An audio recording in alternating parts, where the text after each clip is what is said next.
if you have problems in your life, that's a good thing. And you should be happy about it. What did you learn in business class? In the business classes that I've had in university, I often hear the fact that what is a business? A business, well, one of the things that a business does is to solve problems, right? Now, what is the what's the main concept about solving problems? Well, let's say you are experiencing a problem in your life, a problem or a limitation. Well, of course, you don't like having problems. So you think, well, I don't like having this problem. What can I do about this problem? So you think, you develop something, you figure something out. And with that something that you figured out, you use that to find a solution. And then you apply that solution to your life to improve your life. Now, people often think, oh, I don't want to have problems in my life. I just want an easy life with no problems. Well, that's fair. But I just want to suggest to you the fact that if you don't have any problem in your life, well, you're not going to have any solutions whatsoever. And if there's no problems, like for example here, I already wrote this entire flowchart. If you if you remove the problems, well, of course there's going to be no solutions. Yeah, it's gone there. But without any solutions, you're not going to be able to think or develop anymore.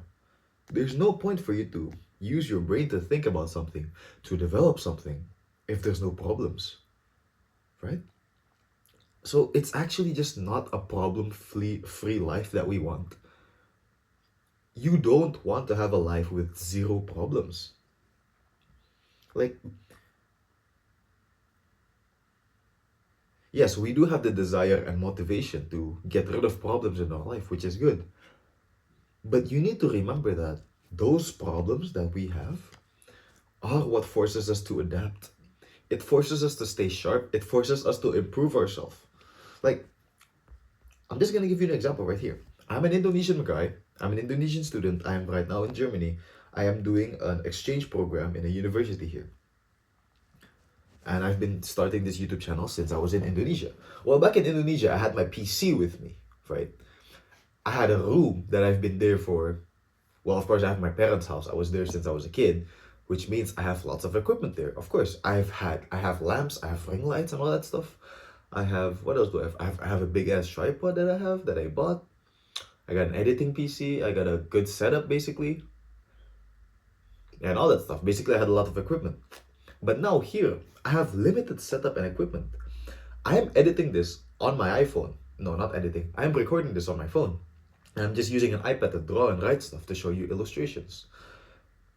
I'm using just a little tripod, a little cheap tripod that I brought from Indonesia to here. Well, that might be a problem, right? I have limited equipment, limited setup, but I still need to make good videos. Well, if my equipment is limiting, are there any other ways that I can look for? What are the other things that I can do, that I can implement to make my videos better? That is not about equipment. Well, me. I need to just make better vids with barely any equipment. Well, that might look like me improving the way I talk.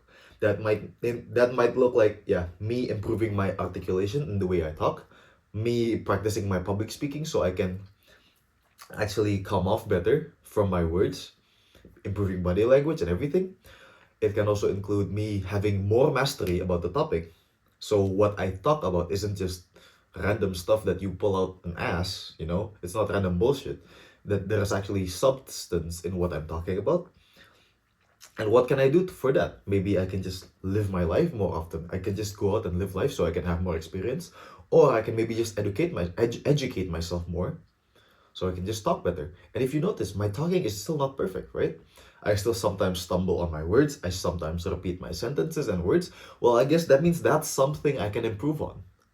That's one way I can make even better videos without the factor of equipment, whether it's my iPad or my phone camera, right? That's just one example. The next example, okay, I'm in Germany. Food is very expensive, right? I come from Indonesia where everything can just cost less than €1. You can comfortably spend only €1 a day. Here, €1 only gets you a bag of chips or a beer. Ain't no way you're surviving with only €1. So okay, and also eating outside is very expensive. An average meal is €15, for example. So okay, what can I do? I can cook. Cooking is the easiest way I can do to become cheap. Now, in my personal life, there is another problem. I live in the second floor. By that I mean so I'm one of the people that say the first floor is the ground floor. So why am I doing with my hands? I'll just draw it here. So this is the ground floor, like ground. My room is here, second floor. The kitchen is here in the basement. So if I want to cook, I need to go down 2 floors. Of course, that's a big problem. Who would not get lazy? Going down 2 floors, going up 2 floors every time they want to eat, right? Okay, fine. So what can I do? The kitchen is far away. Well, now I'm thinking, okay, how can I increase the efficiency so my lazy bum doesn't need to move out too much?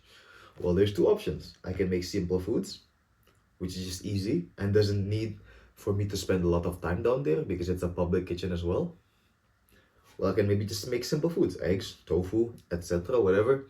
Just it also makes me develop a one-pan meal because I'm lazy to wash and also just don't want to spend lots of time there. Most of my staple foods are just things that I can cook in one single pan. Like one single frying pan, just stir fry everything, has all my macros, all my carbs, all my protein that I need for my training, and then I just eat it in a pan. It might be sloppy, but whatever, it hits my macros, and just eat it. Or I can just ignore the kitchen completely and also sometimes eat ready to eat foods. Ready to eat healthy foods. For example, fruits. Like I have a banana over there on top of my fridge. I have some bread that I prepared as well.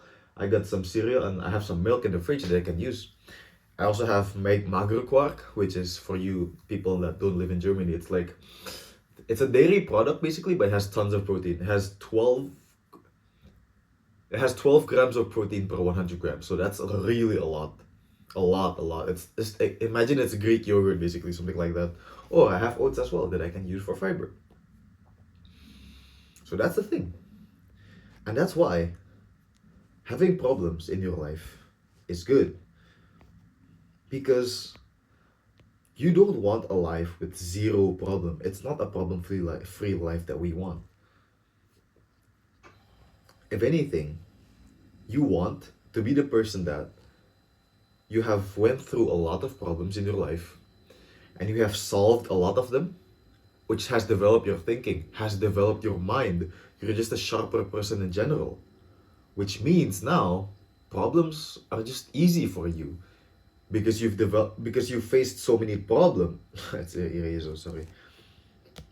Because you've faced so many problems and limitations, you have had to practice your thinking and developing skills so much, and you found so many solutions to the point that whenever a new problem arises, you likely just find a solution instantly. It doesn't faze you.